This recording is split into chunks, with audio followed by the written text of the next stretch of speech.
Download the BCSN Plus app today. Local sports all the time. Visit bcsnnation.com for details. Discounts may apply.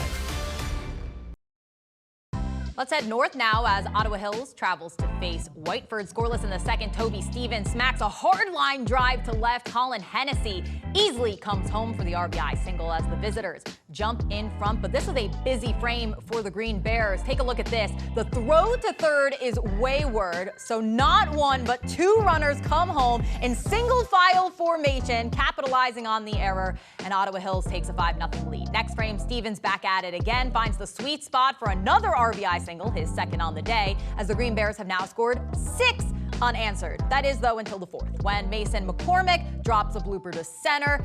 Luke Henniger crosses the plate to put the Bobcats on the board, but Ottawa Hills gets the win 7-3. Their 5th in a row, as the Green Bears are now 13-1 on the season. After the first inning, I felt like I was in control. The first inning, I threw a lot of pitches. I realized the zone was small, so I just had to make an adjustment the next inning, and I was fine. I think we can go pretty far. I think if we keep playing like this, we can keep going. Jason Griffin and Bruce Johnson were on the call for this one. Well, a battle between Ohio and Michigan here today. Terry Pants, Whiteford Bobcats, they've got a fantastic team. They can hit, but today they were overmatched. Ottawa Hills came through.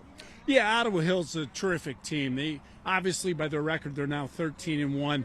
They jumped on Whiteford in the second inning, continued to keep the throttle down, and with Toby Stevens on the mound, Whiteford had very little fight to come back in them.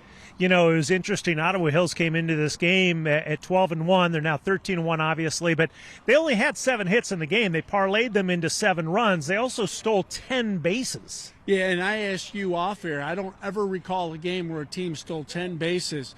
But the great thing for Ottawa Hills, 2 of their best hitters didn't have a hit today, in Jay Breed and Jackson Snyder. That only bodes well for the Green Bears. Yeah, it was an amazing performance by Toby Stevens on the hill. He pitched well. He talked about it in the interview. It was a very small strike zone in that first inning, but he worked his way around it.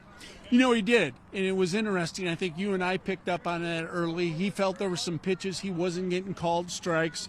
But instead of pouting or moping around, he just made some adjustments and was dominant today. He was dominant. Ottawa Hills gets a nice win here at Whiteford.